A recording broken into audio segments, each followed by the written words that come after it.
Hello everyone, welcome to Fact Infra. तो guys, video में start करते हैं हम एंड पॉइंट्स एंड सर्वर के लिए डिस्कशन। तो अब एंड पॉइंट क्या होता है और सर्वर्स क्या होते हैं, सर्वर का हम फर्दर डिस्कस करेंगे। पहले हम एंड पॉइंट के बारे में डिस्कस करते हैं। एंड पॉइंट्स बेसिकली हम इनको एंड डिवाइसेस भी बोल सकते हैं और बोलते हैं, जो कि एज ऑफ नेटवर्क से कनेक्टेड होती है। जो हमारा एज ऑफ नेटवर्क होता है उससे हमारी ये डिवाइसेस डायरेक्टली कनेक्ट होती है। और इनको रिमोट कंप्यूटिंग डिवाइसेस भी कह सकते हैं। ये हमारी क्या होती है, रिमोट कंप्यूटिंग डिवाइस होती है, जो कि मेन स्ट्रीम नेटवर्क से राउटर और स्विच के थ्रू कनेक्टेड होती हैं। मतलब ये या तो राउटर या फिर स्विच से हमारा जो नेटवर्क होता है उससे कनेक्टेड होती है। तो ये हमारा रहता है इसके अंदर। और उसके बाद जो हमारे यूज़र्स होते हैं ना, जो यूज़र हमारे हैं, वो नेटवर्क से एंड डिवाइसेस की हेल्प से ही डायरेक्टली कनेक्ट हो पाते हैं।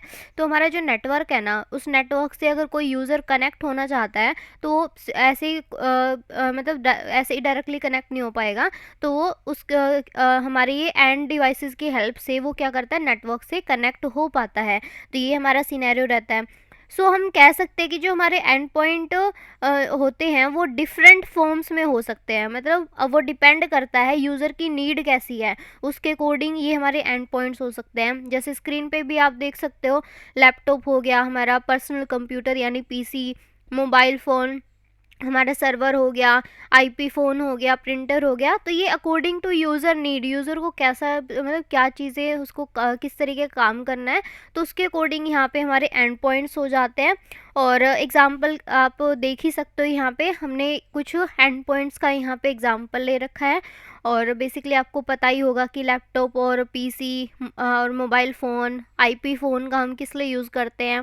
सर्वर के बारे में हम और ब्रीफ में डिस्कस करेंगे। प्रिंटर में बेसिकली हम प्रिंट आउट निकालने के लिए यूज़ करते हैं। तो इसको हम कह सकते हैं कि ये हमारे क्या होते हैं, कुछ एंड पॉइंट्स होते हैं और एंड डिवाइसेस होती है, जो कि हमारे एज नेटवर्क से डायरेक्टली कनेक्टेड होती है। तो ये हमारा रहता है। उसके बाद हम बात करते हैं अब सर्वर के बारे में। तो सर्वर क्या होता है, सर्वर बेसिकली ये सॉफ्टवेयर बेस भी हो सकता है। मतलब सर्वर जो है वो सॉफ्टवेयर बेस भी हो सकता है और ये हार्डवेयर डिवाइस भी हो सकती है। तो ये डिपेंड करता है।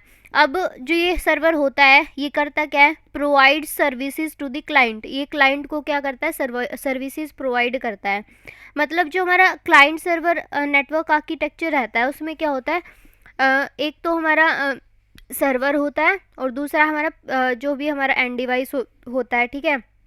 जैसे एक स्क्रीन पे आप देख सकते हो, पीसी हमारा यहाँ पे सॉरी पीसी यहाँ पे हमने लैपटॉप ले रखा है। तो लैपटॉप जो हमारा है यहाँ पे एंड डिवाइस है और ये एज अ क्लाइंट काम कर रहा है। और जो हमारा सर्वर है ये यहाँ पे लाइक ऐसी डिवाइस आप इसको कह सकते हो, जो भी यहाँ पे यूज़र यानी एंड डिवाइस यानी क्लाइंट से जो भी रिक्वेस्ट आएगी, उसकी जो भी क्वेरी होगी उसका यहाँ पे ये एज अ सर्विस रिस्पॉन्स देगा। कौन, सर्वर। मतलब यहाँ पे जो हमारा क्लाइंट है वो रिक्वेस्ट करेगा सर्वर पे कि उसे मतलब क्या रिक्वायरमेंट है, किस तरह की उसकी क्वेरी है, उसे कौन सी सर्विस चाहिए है, जो कि हमारे सर्वर पे मिलेगी उसको।